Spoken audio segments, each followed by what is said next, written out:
Just a light little topic today, huh? That reading is really something. But we're coming near the end of our exploration of this sacred art of loving kindness. And so I wanted to discuss with you this paradoxical and sometimes difficult to comprehend topic and maybe break it down a little bit so that we can, wrap our heads around it a little bit. We've talked about all the things loving kindness means and how we practice it. Cultivating equanimity, being willing to be fearlessly compassionate,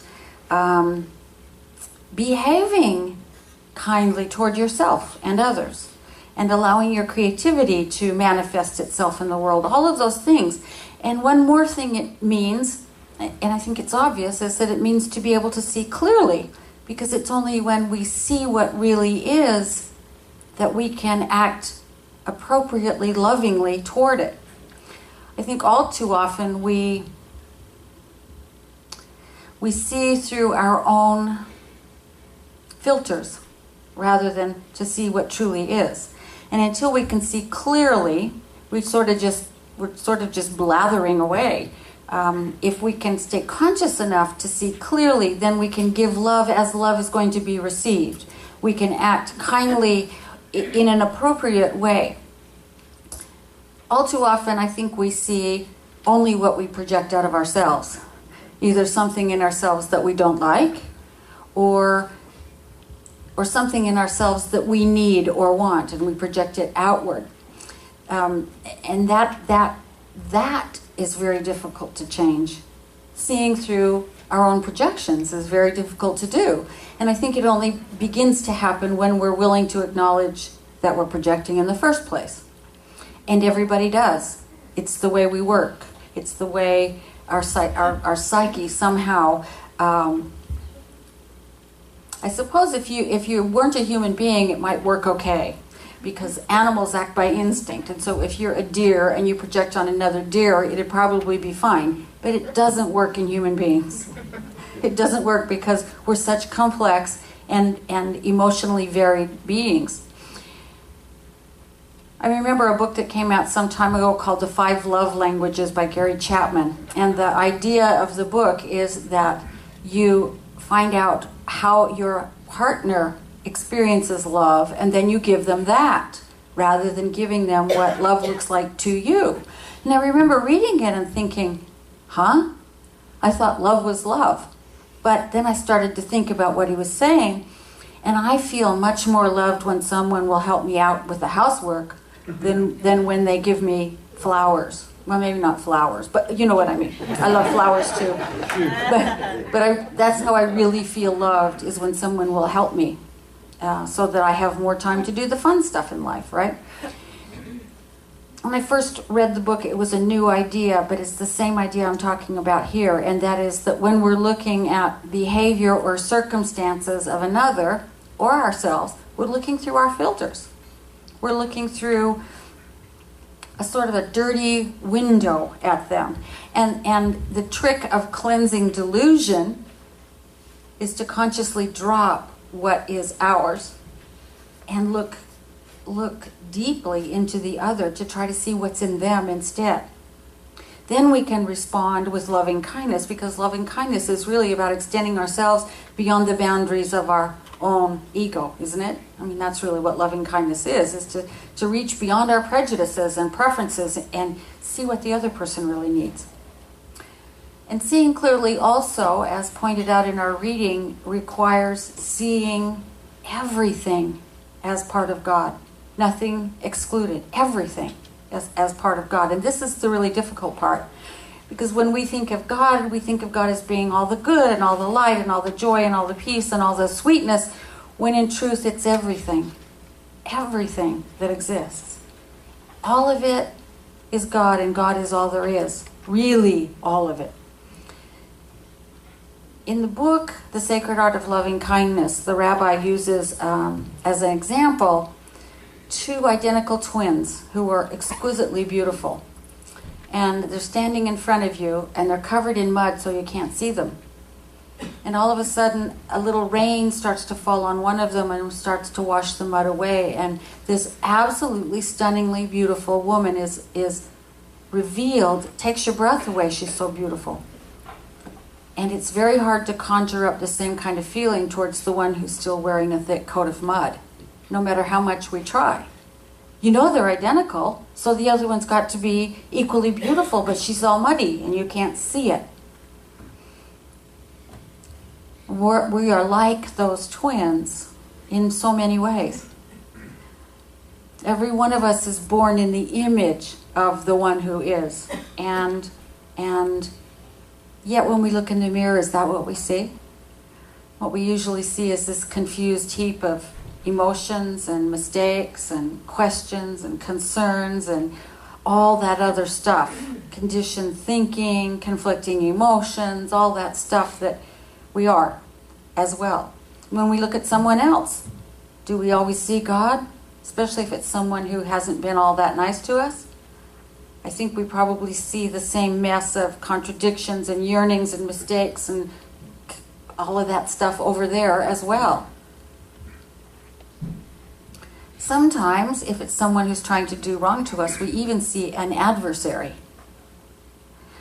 But the reality is that no matter how we see ourselves in the mirror, and no matter how we see the people around us, no matter how we see even the one who looks like they might hurt us, they're all God, we're all God, and the seeing is God too.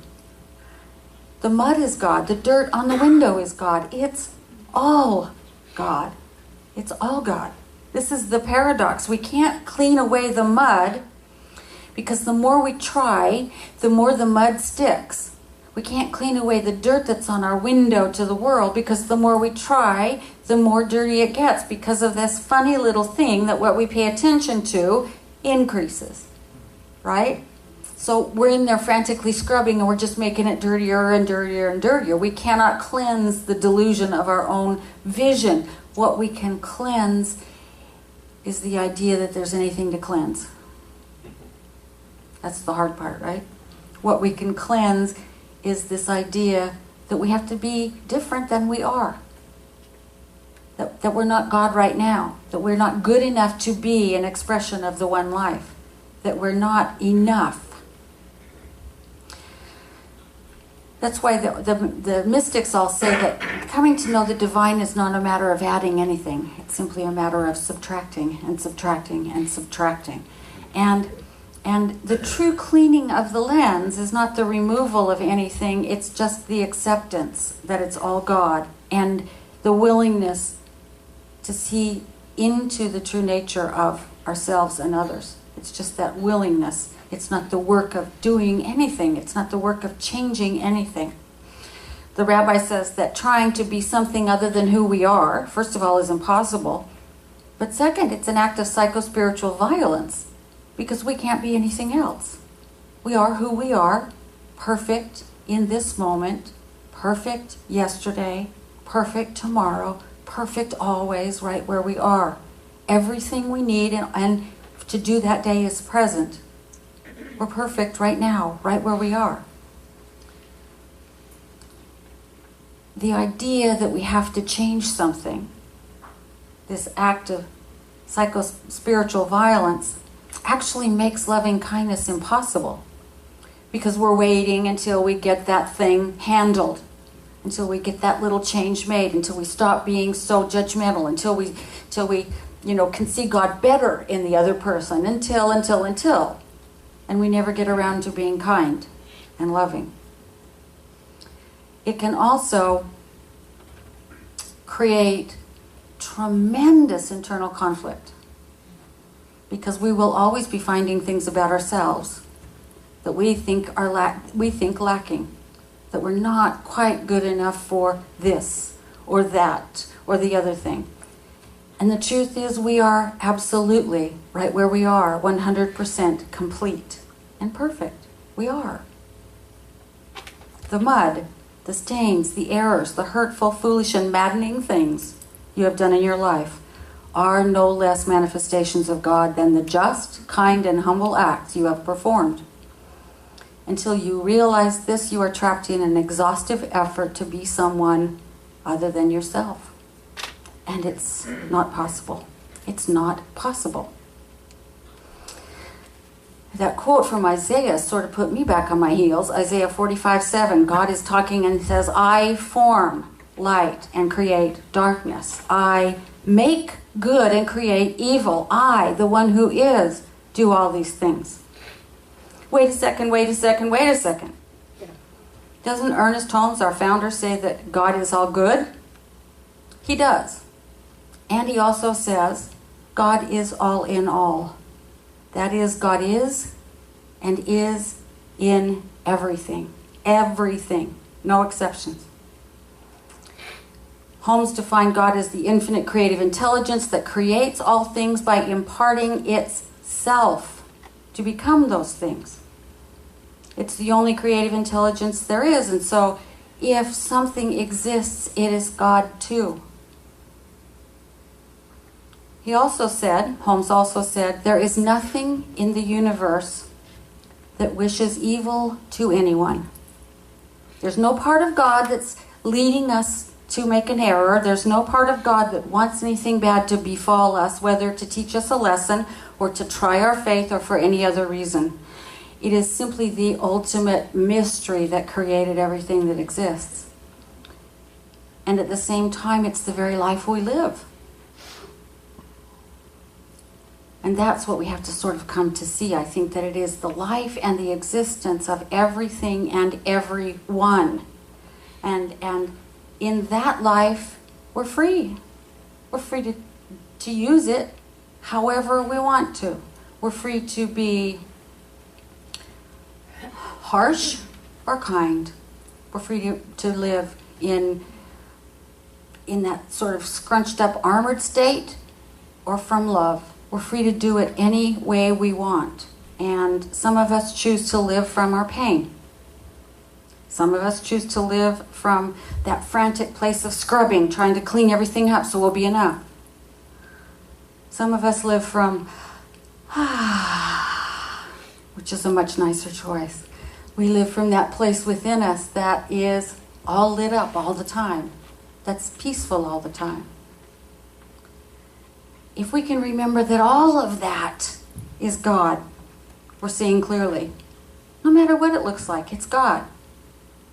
The rabbi says, so much of what passes for spirituality ties you to the delusion that you must be other than you are, to be better than you are.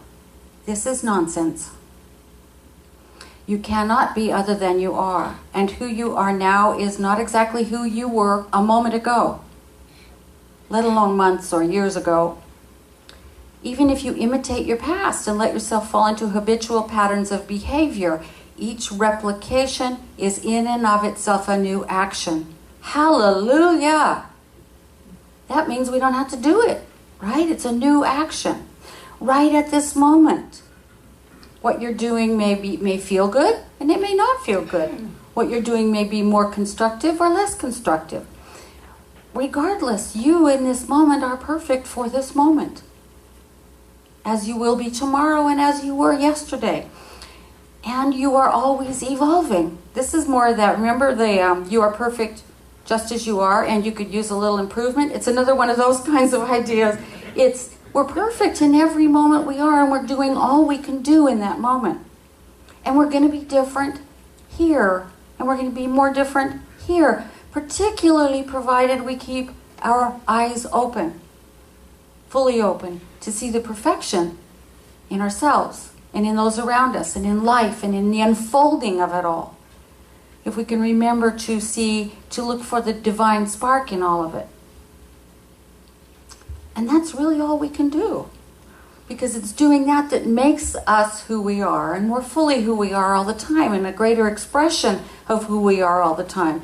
And that's all we ever need to do. It's all we ever need to do.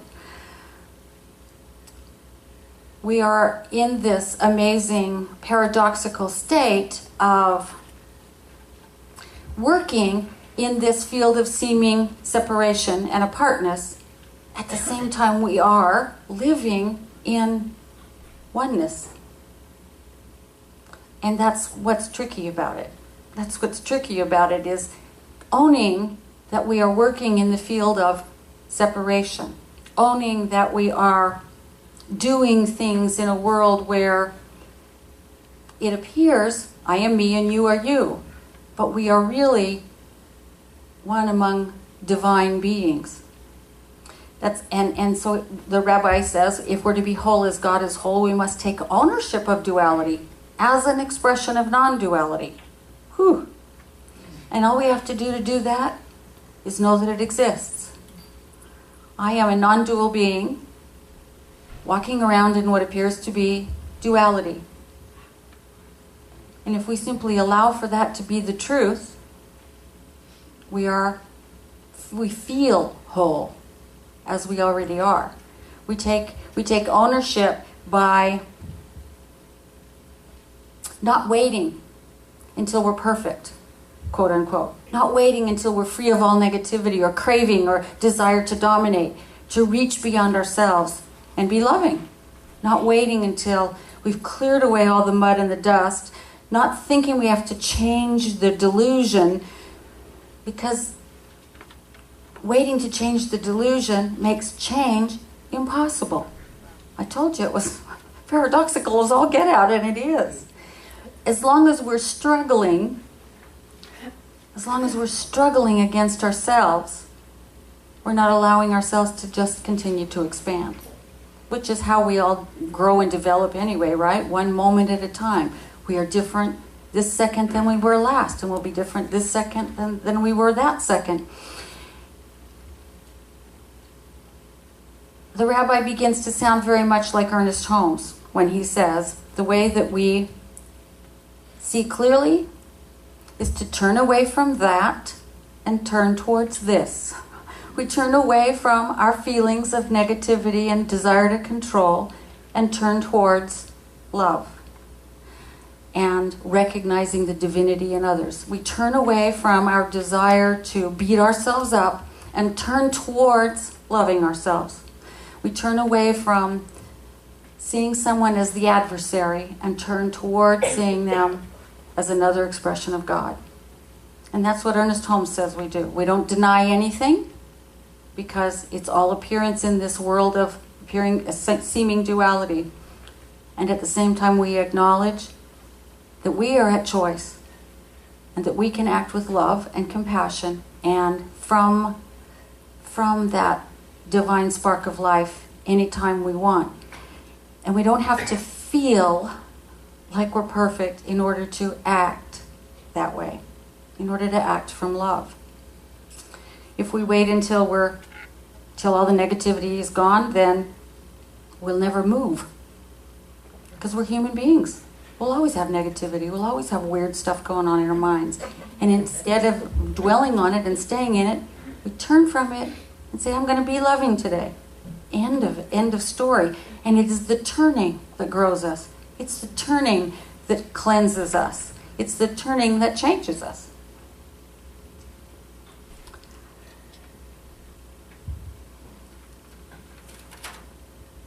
We take ownership of the apparent duality by simply remembering that seeing God in all things never requires us to forget, to stay around and be hurt some more, to take risks with our precious selves, because our primary obligation in this world of duality is us. This precious God being that I am is who I take care of first. Because if I don't, I have nothing to give to anybody else. It requires us to turn away from viewing the other person as adversary and seeking vengeance toward, I'm going to see the spark of God in that person no matter what. It requires us to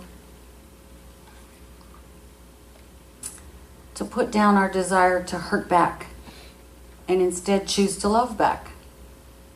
But it doesn't require us to stay there. It just requires us to simply remember that that light is under the mud in every situation, no matter what. It's there. if we can remember that the mud is God, as well as what's under the mud. If we can remember that the dirt on the mirror is God, and that even that frightening person over there is God, then we're seeing clearly. And then we're changing and moving and growing and evolving and perfect no matter where we are all the time. Then we've taken ownership of that apparent duality we live in while keeping our inner eye on the non-duality that exists.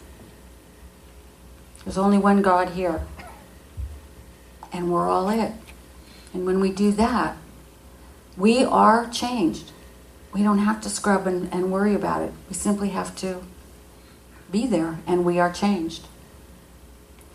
So this is one of those wonderful paradoxes of being a human, a spiritual being having a human experience that requires us sometimes, as the Tao Te Ching says, to be patient. Let everything settle. Then we see. And that's kind of exactly how it is. We just be patient. Turn from what is nagging at us to change it and do something different. Do something loving. And when we turn back, the mud is gone, the water is clear, and we are different. And so let's come together in consciousness right now and just let your mind, your awareness fall into that place of stillness, of peace, at the very core of your being. And remember with me that there's only God, that in the beginning there was nothing. And from its own being, through its own volition, God created all that exists. Every atom, every quantum of energy, everything in that first instant was created. So that everywhere we look, as the Quran says, everywhere we look, we see God. In ourselves, in our families, in those around us, in the air, in the spaces between things. Because we know we are all one. One with God, one with all creation.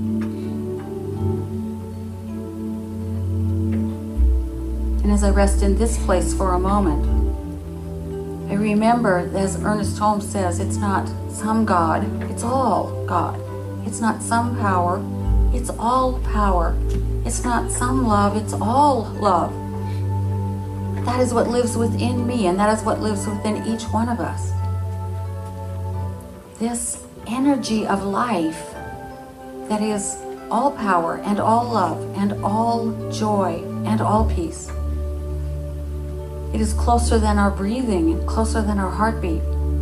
And it is the divine manifesting through and as us.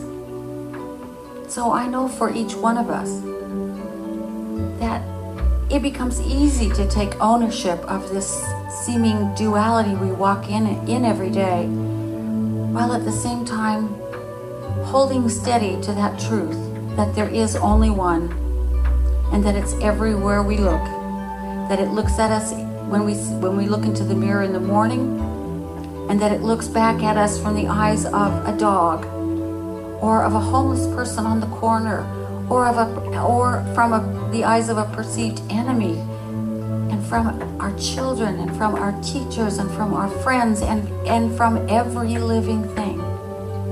Because it's all one, it's all God. And the life of God is the life that we lead.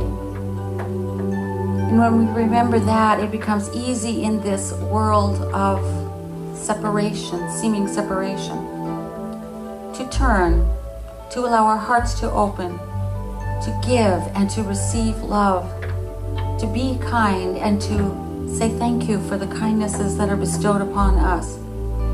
It becomes easy to live as spiritual beings, having human experiences in every moment of every day.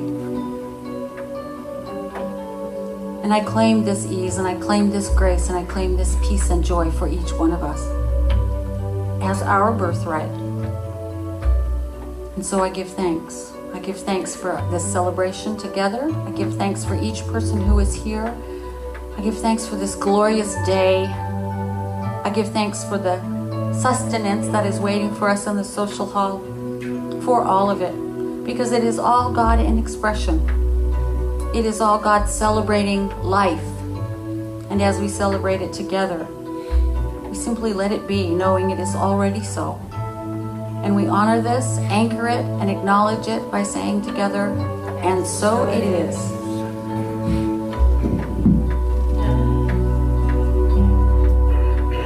You ready? Here we go. I am remembering who I am. I am remembering who I am. I am remembering. I am remembering. I am remembering who I am. I am remembering who I am. I am remembering. I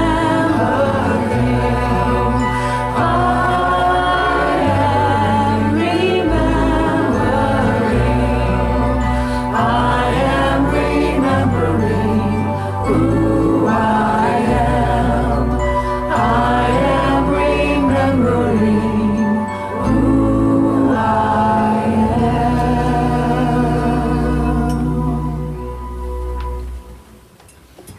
Can't tell you how beautiful that sounds from up here. Sweet, sweet.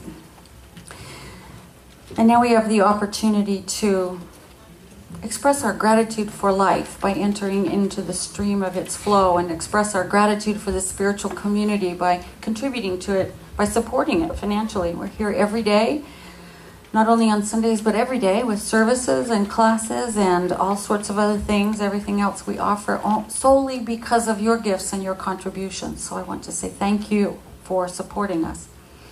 And I want to invite you to take your gift in your hands or your heart, if you are giving automatically like I do, and just be filled with gratitude for your life. And repeat after me. My gift goes forth to bless and to prosper. My gift goes forth to bless and to prosper. It does its good and perfect work. It does its good and perfect work. And returns to me multiplied abundantly. And returns to me multiplied abundantly. I am grateful. I am grateful. And so it is.